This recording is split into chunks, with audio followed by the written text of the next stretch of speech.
Hello everyone. তো একটু আগেই ভীষণ ঝড় হলো, প্রচণ্ড ঝড় হলো। তো আমাদের বাগানে তো আম গাছ রয়েছে, আর এখানে হচ্ছে লেবু গাছ রয়েছে, বাতাবি লেবুরও গাছ রয়েছে, আবার কাগজি লেবুরও গাছ রয়েছে। আর আমাদের কিন্তু এই যে আম গাছটা রয়েছে, দুটো আম গাছ রয়েছে। একটাতে এমনি যেরকম 12 মাসি আম হয়, আমটা পুরো একদম হিমসাগর আমের মতো মিষ্টি পাকা আমটা। আর আরেকটা হয় শশা আম, যেটা একদম লম্বা লম্বা হয়, ওই আমটা। তো দুটোই ভীষণ টেস্টি।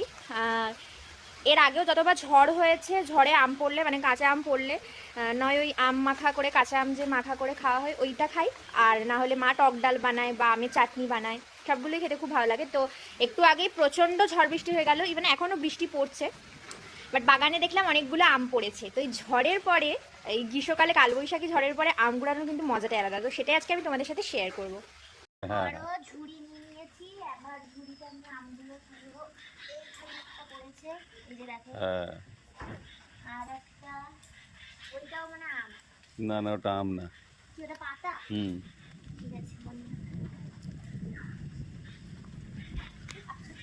আমগুলো হচ্ছে চাঁদের মা বুড়ি যায় গুড়ি গুড়ি। এই যে দেখো, এখানে দেখো একটা শশা আম। এটা এত বড় একটা শশা আম পড়েছে এখানে। এই দেখো আরেকটা।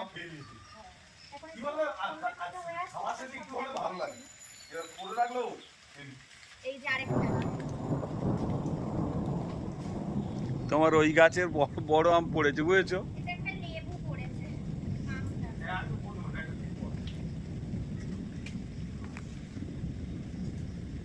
এখানে একটা, এই দেখো এখান থেকে দুটো ঘুরালাম। আর দেখতে হচ্ছে। তো এই যে দেখো, এই 6টা আম পড়েছে আর একটা লেবু পড়েছে। এখনো অল্প অল্প বৃষ্টি পড়ছে।